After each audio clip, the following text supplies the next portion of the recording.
Ito na mga idol, ang pinakaihintay nating laban ngayong araw.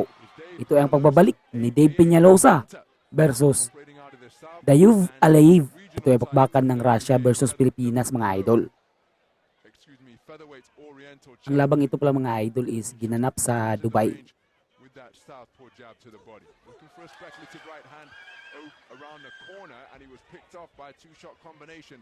From Aliyev, who is keeping it really tight out of that orthodox stance. Drives in a good right hand to the body. Ang Pilipinong boksingero dyan mga idol isang naka-black gloves, tapos ang Russian boxer isang naka-red gloves. Parihong may iisa lang talo ang dalawang boksingero mga idol, kaya naman asahan natin na puro magagaling ang dalawang boksingero ito. At puro rin ito mga knockout puncher mga idol. Halos 80% ng kanilang mga laban is pinanalo nila via knockout. Stab jab to the body attempted by Penalosa, and that body shot brought about a little bit of a response. It was a long looping right hand, and Penalosa, as he takes a right hand to the chin or the nose, that makes him blink. Yun, ganda ng straight ni Dave Penalosa. He goes in search of a three-shot combo, spinning off the line to leave him facing over the top ropes. Was the man from Russia. Aliyev tucking up tightly, looking for that backhand to the body.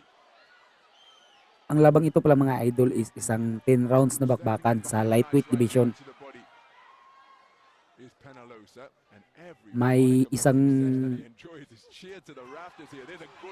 May regional belt pala dito nga nakataya mga idol. Ang titulo ng WBC Gold. Finding his range now. After it was the man in black, Aliyev, who established his distance more immediately. Pile driving right hand is a good shot, then the left hook to the body just brings the elbows down at Penalosa, and the body attack continues, and Penalosa feeling the effects of these. He's got a wide-eyed expression now, Budget by Russian. There's an uppercut, and he's just seeking some refuge near the ropes. He's keeping the movement going, keeping his composure. Pero nag-iintay lang itong si Dave Penalosa ng isang magandang tempo para tapusin itong laban mga idol. And the body shots, I think, have had an impactful effect because Penalosa appeared to feel them, and they certainly brought about a reaction. Ito na mga idol, round number 2. We go. Scheduled for 10, the WBA Continental Gold title on the line, and coming out, finding the range with the southpaw left cross is Penalosa. There's a nice long jab to the body from Aliyev. Masyadong mahaba itong Russian mga idol. Kaya naman tinuturihan lang niya itong si Dave Penalosa. Tapos mas mahaba pang reach, kaya naman maski ang kanyang jab is malayo ang maaabot. Maski malayo na ang reach ni malayo na sa Penalosa is natatamaan pa rin niya. Yun, magandang upper mga idol.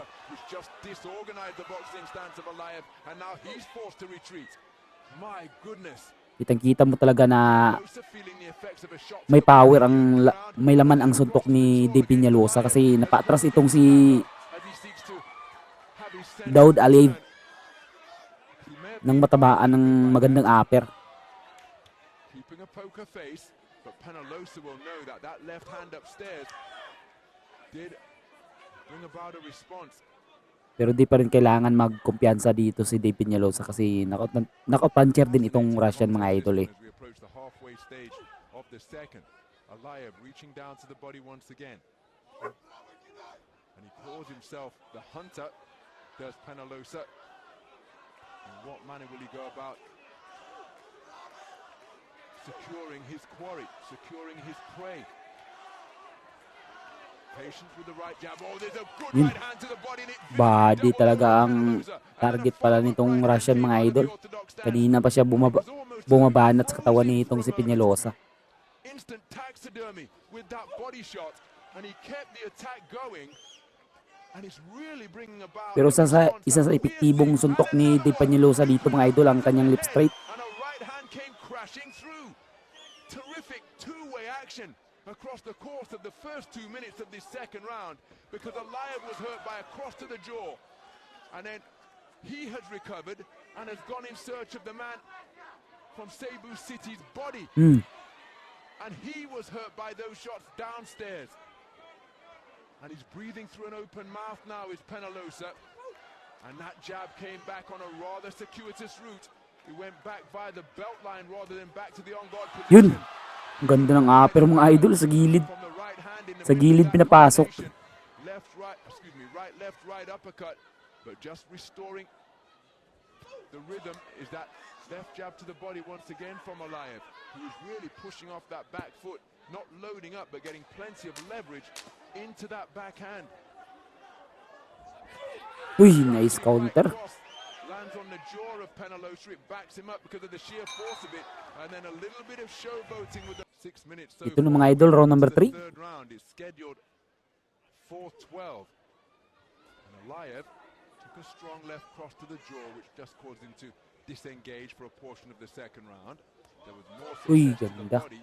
Umabot mga idol. He recovered from that single shot success. It was a powerful right cross once again from Aliyev.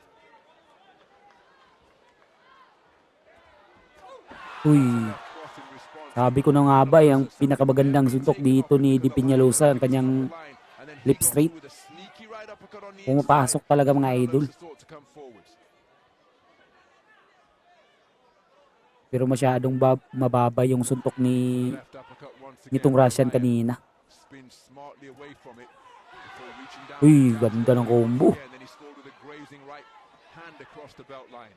Penalosa not successful as he went looking for the head. There he landed. Oh, I'm surprised that left cross landed because it seemed to take an age to uncoil, but he got through with it twice in quick succession. Ay, delikado. Sana hindi mo papakorner si Dave. I just wonder whether he's going to be countered by a shot such as that. Looking for the right hand over the top, and then he's a crushing left hook. Delikado si Dave pag mapapakorner mga idol. Gets off the ropes and back to the space of ring center. That's a solid right hand landed with a resounding thud from Aliyev. He's not really employing much head movements at the moment, whereas Aliyev is spinning off the line when he senses that the backhand may be coming, the one that buzzed him in the second round.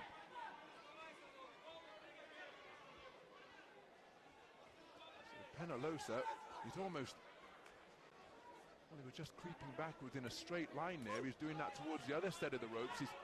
Yung mga jab ng Russian mga idol is nagsusukat lang niya ng tamang distansya mga idol. Hindi yan pinapatama niya. Pero sinusukat niya ang suntok niya. Diyan galing sa jab. Oh, tingnan nyo. Jab siya.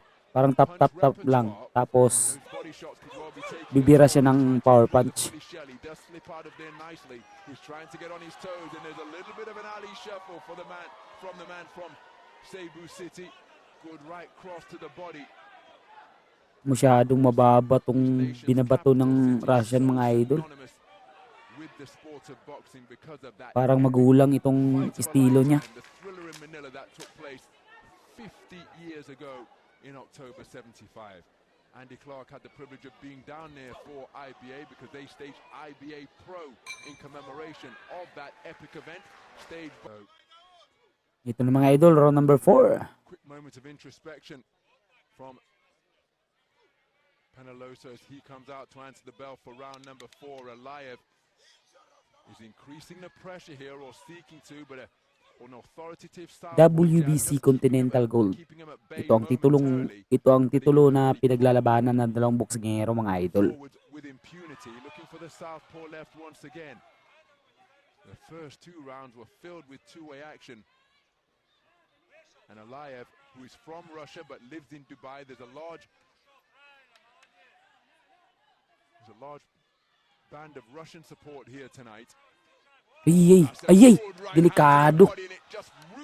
Parang nasaktan si Dave sa dun sa dugot sa bodega. Nasalubong kasi niya mga idol. And that response was brought about pretty early on in the round. Still 2 minutes to go for Penalosa. Risky, of course, to reach down for body shots. But I think he's diminishing the speed of Penalosa as he lands another right hand to the jaw. And Penalosa now breathing through an open mouth. think he's feeling the impact and the pace here. And his movement is really slowing down. There's another body shot. And look Oh, at those body shot hands talaga mga dropped idol. around his belt line. And if the hands come down, the head is going to be open.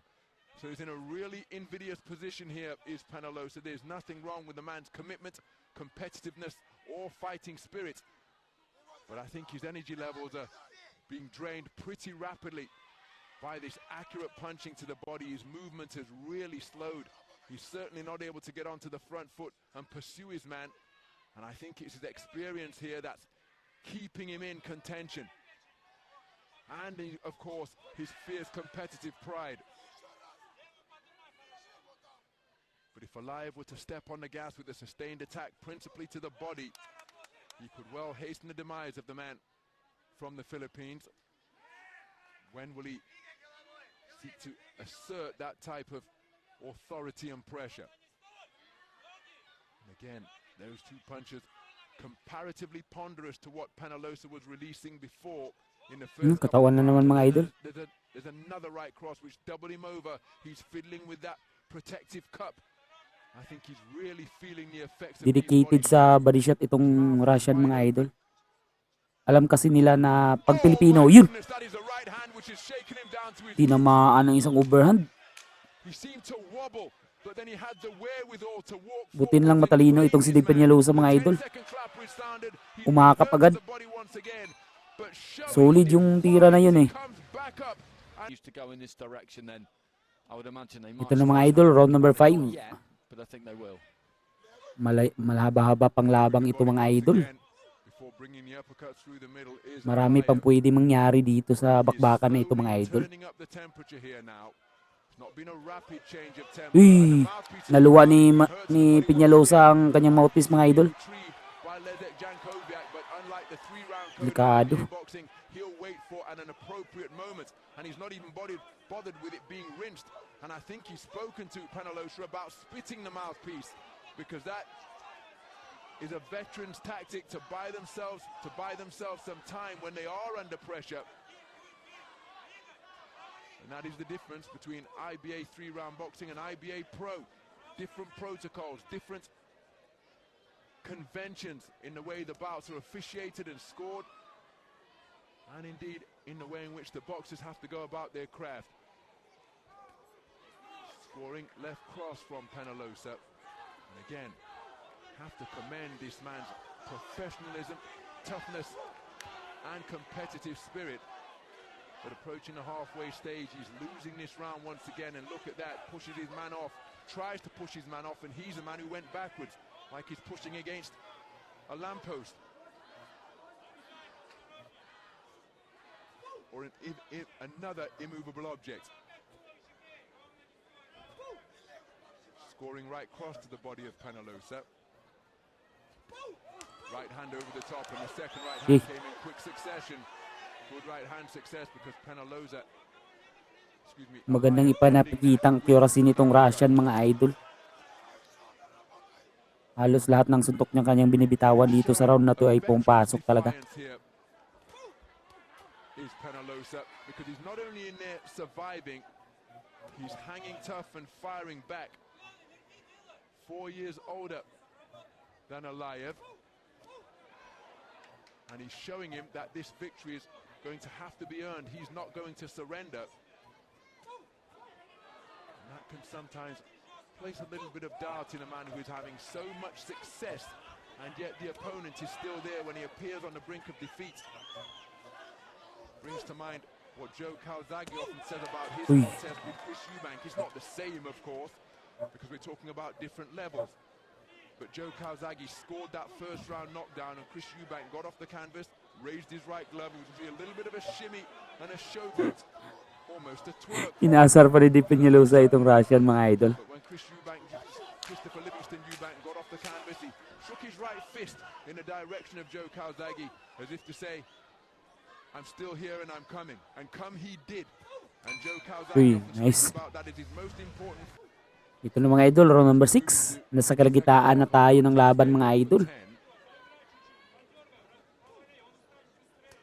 Penalosa, the southpaw from Cebu City in the Philippines, is showing cussed defiance here.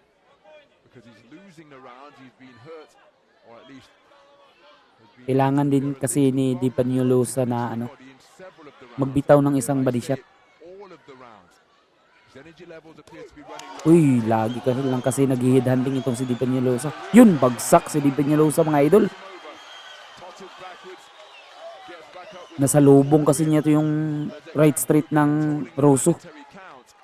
And he's asking Penalosa to walk towards him. There are still 2 minutes and more remaining in the round. Oh, Yun, pieced up here to go kinain lahat mga idol. on both flanks, working down the body, hands to bring the hands down. Pero makikita mo talaga ang puso ng isang Pilipino mga idol. He's hit the ground Maski with everything and he's still dihado is sinasabayan pa niya ng suntok itong Russo mga idol. You can see him Kaya napaatras itong Russo eh. alive. He's rather muscular, and he put in a real anaerobic burst there to try and get his man out of there. And yet Penalosa is still seeking to back him up and comes back with his own left cross.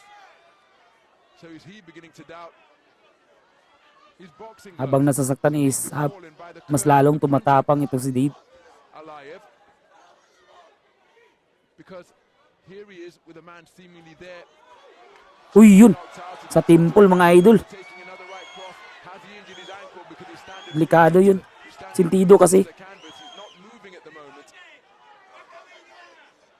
But this is pretty much one way. Buti na lang hindi ito And Aliyev is unable to finisher itong despite knocking Russo mga idol. Hindi niya yung pretty tinapos. heavy fashion Naalog na yun eh. more than 2 Sa minutes sintido left tinamaan. in the round. 7 knockouts in the 13 wins of Aliyev. But again, when he's been hitting an opponent as flush as he's been tagging Penalosa for as frequently as he's been hitting him, then I think he would suspect that this fight should be over. But Penalosa, not only in there surviving, he's looking to fire back. His punch is now devoid of zip and pop. But as long as he's on his feet, he's remaining dangerous. And that is the thing about this sport of boxing. I'm not quite sure who Penalosa is talking to. Looking out to the right of the ring Okay, dapat towards his corner. umalis si Dave dyan or mag-clinch. Now, Yun, Aliyev nakipagpalitan. about a burst of Grabe. defiance from Penalosa. And I'm not quite sure who he's engaging in conversation with. Well, maybe he's trying to discourage Aliyev once again, as if to say, is that all you've got? And he's still there pitching, but he's losing. Nakasurvive tayo mga idol. But he lost in the second round. Pretty much had his Ito nung way after this itinigil ng laban mga idol. waved off. And Sumuko na ang kampo ni Dave Penalosa. station from the fighter Penalosa, which Talo tayo mga idol via referee technical put in the decision. conversation and indeed the decision as well. I think Nagdesisyon na ang corner ni Penalosa. was that in the end the referee just spoke